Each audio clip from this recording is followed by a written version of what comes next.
Philosophy has a habit of turning everyday assumptions inside out, and one of its most quietly explosive distinctions is this: the difference between having a reason and there actually being a reason, with reason being something which counts in favor of action. It's also referred to that reasons for action are considerations that favor, motivate, or explain why an agent performs an action. These are generally divided into normative reasons, justifying what one ought to do; motivating reasons, the agent's personal justification; and explanatory reasons, explaining why they acted. We'll focus mostly on the distinction between having a reason and there being a reason. At first glance, it sounds trivial, almost semantic, but once you look closely, the gap opens into a deep fault line running through ethics, rationality, psychology, and action theory. Across the last century, major philosophers, Williams, Parfit, Scanlon, Dancy, even Kant in his own way, have all carved out versions of this divide, and they converge on a striking insight: you can sincerely act for a reason, even when no genuine reason exists. In this video, we're going to walk through the major formulations of this idea, see how they differ, and understand why this distinction matters for everything from moral responsibility to self-deception to what it means to act rationally at all.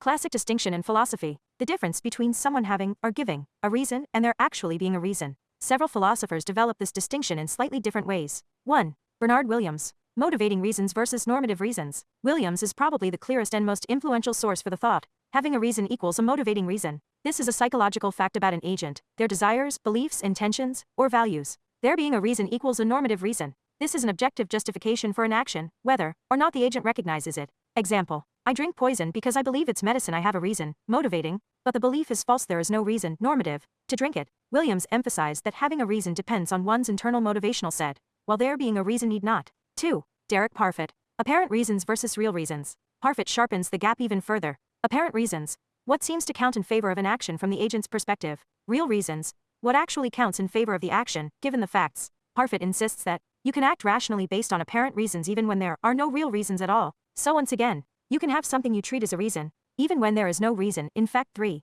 Thomas Scanlon. Justifying reasons versus explanatory reasons. Scanlon distinguishes reasons by their role. Explanatory reasons explain why someone acted. Justifying reasons show why the action was worth doing. You can have the first without the second. Example: I insulted him because I was angry. Explanatory reason. But anger may offer no justification. No normative reason exists. This maps closely onto the distinction: having a reason equals explanatory, there being a reason equals justifying. 4. Jonathan Dancy. Subjective versus objective reasons. Dancy pushes a strongly realist line. An agent may sincerely believe they have a reason, but reasons are fact-dependent, not belief-dependent. For Dancy, false beliefs can never generate real reasons, only mistaken appearances of reasons. So again, having a reason does not guarantee there is one. 5. Kant. Earlier version of the idea. While Kant doesn't use this terminology, the structure is there. Acting for a reason, e.g., inclination, prudence. Acting from a reason grounded in rational law. Duty. Someone may take inclination as a reason, but only duty is a genuine reason in Kant's sense. Philosophers widely agree that a person can perfectly well have a reason, psychologically, or explanatorily,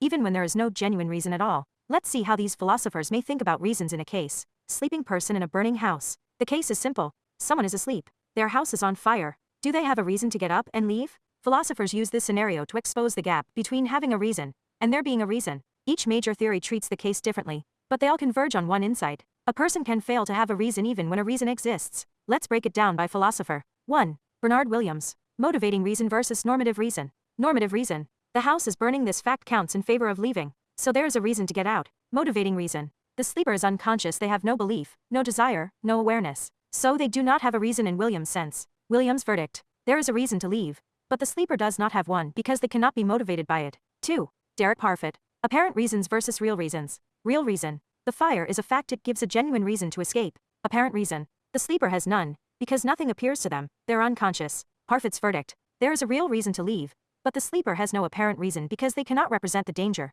3. Thomas Scanlon. Justifying reason versus explanatory reason. Justifying reason: the fire justifies leaving, so there is a justifying reason. Explanatory reason: the sleeper has no explanatory reason for leaving because they're not acting at all. Scanlon's verdict: there is a justifying reason, but the sleeper has no explanatory reason because they're not aware, are acting. 4. Jonathan Dancy. Objective reason versus subjective reason. Objective reason: the fire objectively counts in favor of leaving. Subjective reason: the sleeper has none, because subjective reasons require beliefs or perceptions. Dancy's verdict: the sleeper has zero subjective reasons, but the objective reason is fully present. 5. Kant. Structurally similar. Inclination versus duty. Duty-based reason: preserving one's life is a rational requirement. There is a reason to leave. Acting for a reason: the sleeper cannot act from duty because they are unaware. Kant's verdict: a genuine reason exists, but the sleeper cannot act from it. Across all these frameworks, there is a reason to leave the burning house, because the fire is a fact that counts in favor of escaping. The sleeper does not have a reason, because they cannot access, represent, or be motivated by that fact.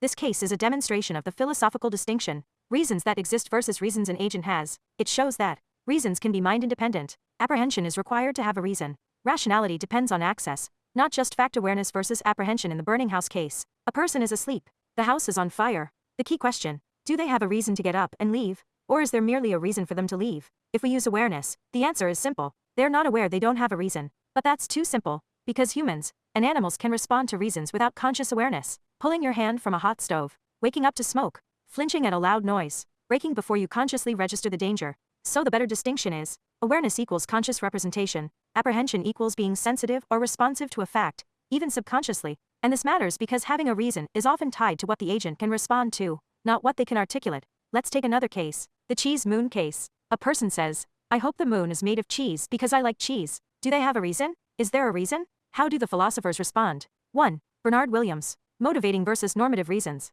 Williams' response. You have a motivating reason, your desire for cheese, but there is no normative reason to believe the moon is made of cheese. Having a reason, their desire for cheese motivates the hope. There being a reason, the world contains no fact supporting the belief. Williams' verdict. Your desire explains your hope, but it does not justify it. 2. Derek Parfit. Apparent versus real reasons. Parfit's response. You have an apparent reason, your liking cheese makes it seem appealing, but there is no real reason, because the moon is not made of cheese. Apparent reason equals psychological pull. Real reason equals fact-based justification. Parfit's verdict. Your hope is understandable, but it is not grounded in reality. 3. Thomas Scanlon. Explanatory versus justifying reasons. Scanlon's response. Your liking cheese explains why you hope this, but it does not justify the belief. Explanatory reason. I like cheese, so I imagine the moon is cheese. Justifying reason. None, no evidence supports the belief. Scanlon's verdict. Your reason explains your mental state, but it doesn't show the belief is worth holding. 4. Jonathan Dancy. Subjective versus objective reasons. Dancy's response. You may think you have a reason because you like cheese,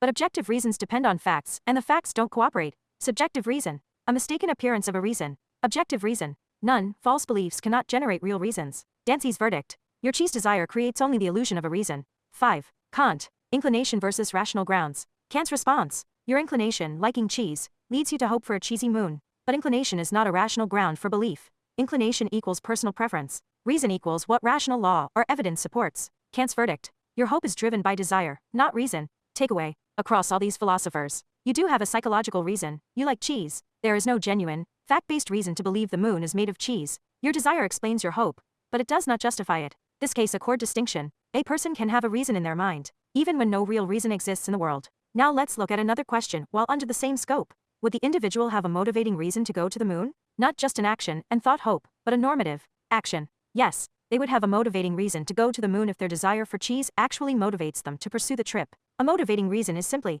a desire, a belief, a hope, a psychological state that moves the person toward action. So if the person thinks, the moon might be made of cheese, and I love cheese, I want to go there, then that desire plus belief combination is a motivating reason. It explains their behavior, even if the belief is false, but they would not have a normative reason. There is no fact that supports the idea that the moon is made of cheese, so there is no normative reason to go. Motivating reason equals psychological explanation. Normative reason equals fact-based justification. The cheese lover has the first, but not the second. How each philosopher would analyze the trip to the moon. Bernard Williams. Motivating reason. Yes. Desire for cheese plus belief moon has cheese. Normative reason. No, belief is false. Parfit. Apparent reason. Yes. Real reason. No. Scanlon. Explanatory reason. Yes. Justifying reason. No. Dancy. Subjective reason. Only in the mistaken sense. Objective reason. None. Kant. Inclination-based reason. Yes. Rational ground.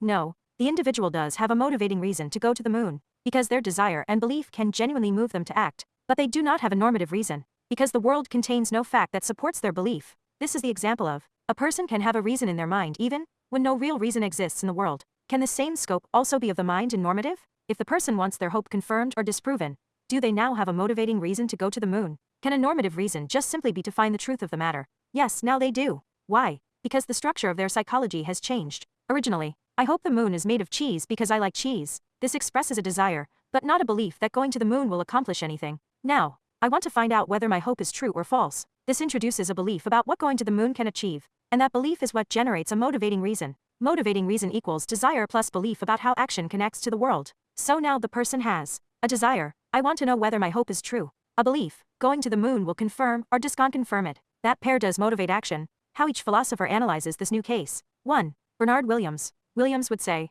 Now the person has a motivating reason, the desire to know the truth, but they still lack a normative reason if the belief is wildly impractical or based on fantasy. However, the desire for truth is a legitimate part of their motivational set. Williams' verdict. They now have a motivating reason to go. 2. Derek Parfit. Parfit would say, they now have an apparent reason.